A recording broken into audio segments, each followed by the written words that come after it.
What's up guys, Houndish here, and today we've got some new stuff to talk about, so I wanted to point out a couple of quick responses and updates from Bungie that are pretty minor. Of course, we're waiting until Thursday for that very big, important update, but in this video I wanted to focus more on a huge Crimson Days leak, and I'm not talking about the ornaments that we've seen people speak about recently. I posted a video about those like a month ago now, but what we have today is confirmation of Crimson Days, as well as the introduction of some new PvP modes, including a sudden death mode. We've got new Crucible Medals, as well as new rewards for Crimson Days, and a whole bunch of other information. And in terms of the legitimacy of this, if I show you this image right here, you can see that all of these images have been found from inside of the game files, and they are incredibly consistent with what you'd expect. We can see the doubles game mode right there, or two swords with the crimson icon. We can see the Crimson Days engrams, as well as a loot box type thing. Of course, this is going to include Eververse, but I'll talk about that in just a moment. So this actually comes from a user on Reddit called Jinsa,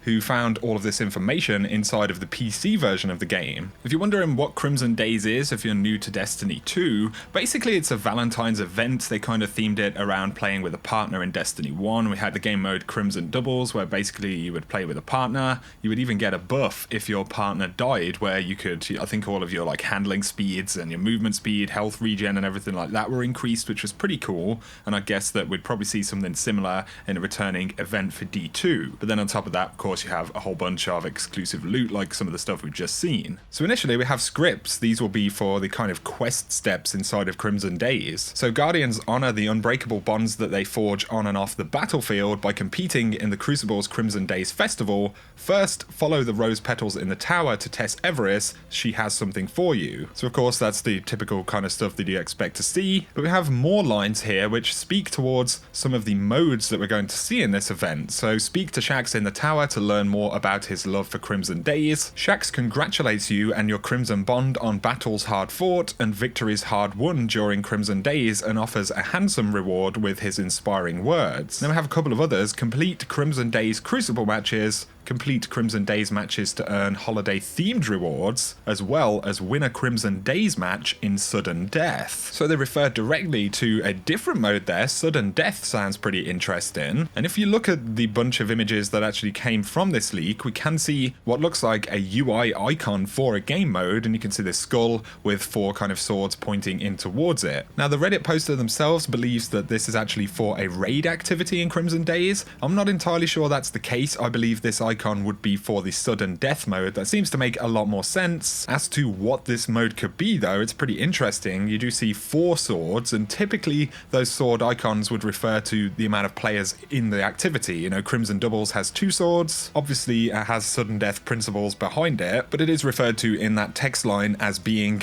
you know, a sudden death Crimson Days match. So it's obvious that we're going to get new modes here. It looks like doubles is certainly going to be a thing. We've got an icon for the sudden death mode, and then interestingly another icon down below. I'm not sure what that one could be for. It could just be, you know, generic Crucible inside of the Crimson Days event, but also we can see that there is a new emblem there in the middle. Looks like the emblem will be a tracking one, tracks the number of opponents defeated in Crimson Days matches. And then on the bottom left and right we actually have new Crucible medals right there, or at least the ones on the right hand side I would bet are for Crucible. We've got two swords right there. On the left hand side though, interestingly, there is one with a kind of timer and another one with a rose. They could perhaps be for a PvE mode inside of Crimson Days. That was something that a lot of people asked for. You know, not everyone wants to play purely PvP stuff. Also, if you were wondering about the exotic ornaments, there will be a new exotic ornament for the Prometheus lens, one for the Graviton lance, as well as the Warcliffe coil and the Sweet Business. And it kind of made me chuckle because a lot of the channels were talking about these being items for the Dawning, you know, about a month or so ago. And I actually posted that these were indeed Crimson Days items because they have the Crimson Days icon on them. Either way, it'd really be cool if, you know, with the changes to Eververse and the adjustments, hopefully, that we'll see before we get this event, you know, these could be items that could actually drop by completing activities or something like that. But of course, we've seen the loot boxes and all of those kind of things. These events are typically, just like the Dawning, tied to Eververse pretty strongly. The user posted that there is information for, emotes, ghost shells, ornaments, shaders, all of that kind of stuff. And you have the typical script lines for the kind of Eververse or Engram type items. Show your love for Crimson Days with these exclusive ghost shells and emotes. There's more for exclusive sparrows, shaders, and all of that kind of stuff. So in terms of new activities and different modes and stuff, I'm definitely open to that. Sudden death sounds pretty interesting. But of course, the loot element of an event like this, and it being so strongly associated with Eververse, is something that is going to be pretty interesting. Bungie have promised that they are going to change things on that front, but it is worth remembering that when we look at this stuff right now, this was essentially released when Curse of Osiris was released. So, the principles that they were designing this under were the exact same as what we saw in the Dawning, for example, and none of that has actually been changed or updated yet. So if they are going to make changes to Eververse, it's safe to assume they would also adjust things in events like Crimson Days, for example. We 100% can't afford to see another event that operates like the Dawning did. There has to be some change there, but assuming those changes are done correctly, this event could be pretty interesting. Let me know your thoughts in the comment section, guys. Let me know how some of the modes may operate. Let me know any changes you'd like to see to the loot systems behind these events. Obviously, they're generally pretty cosmetic, in terms of what they offer, but it is still a very important discussion. Now, in terms of Bungie updates, we know that this Thursday we should be getting a pretty major update with new information. They've spoken about endgame changes, additions, you've got the prestige, re-itemization, private matches, the conversation about Eververse and all of those kind of things. Interestingly, someone did post on the Bungie forums, maybe if we ignore them long enough, they'll stop asking us to remove Eververse. And of course, they're taking the piss out of Bungie basically, but DMGO4 did reply, "Hey all, your feedback concerning Eververse is indeed heard.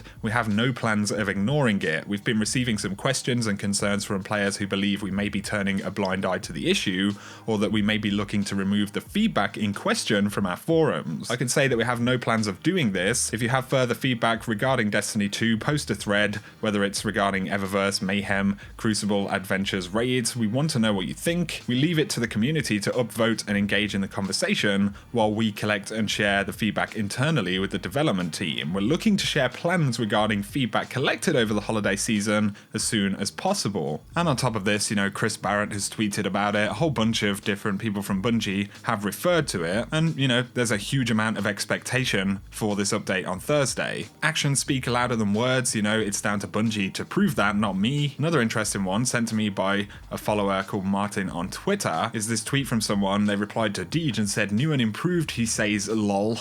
This game needs to be back at the drawing board, brother." And Deej said, "I agree, and it is, but I was talking about the community team." Because obviously Deej had said, they're back at the drawing board and talking about the game. But it's interesting that Deej, says Destiny 2 is on the drawing board. For the people who still have any patience in Bungie, then, this may be slightly encouraging, but I 100% hear you guys, we're pretty tired of words. We want to see actual changes. So like I said, that'll all come down to Thursday. We'll have to see what happens. A couple of interesting things to point out. Activision are due to have their Q4 report for 2017 sometime in the new year. And Nasdaq predicts that this will be on February the 8th of 2018, but basically they're going to report, the last quarter's earnings for Destiny 2. And it's going to be very interesting, because we'll hear about their revenue streams and everything like that. And in a time where there is all this conversation about Eververse, it's going to potentially give us the opportunity to see just how much of the revenue of the game, just how much money they are making from Eververse. And then of course, you can pit that against the sales of the game initially, the sales of DLC and everything like that, to get an idea of just how much of the game's revenue actually comes from sources like Eververse. So I'll be sure to keep you guys posted if there is anything interesting or worth knowing there. Final little tidbit is that the new Destiny 2 Cade, Acorah and Zavala action figures from Mcfarlane will be released in March of 2018. So there are quite a few collectors out there who like to pick these things up, but you will also get the Hellspawn emblem for Destiny 2 when you collect these or when you pre-order them. So if that's your bag, definitely worth bearing in mind. You can look for those on Amazon. So there we go, guys. Anyway, I just wanted to give you those quick updates from Bungie, let you know the information that's coming out about Crimson Days. That does of course mean we're going to get another event and some new kind of live game modes and stuff like that next month. And if they are updating the game appropriately over the next few weeks, then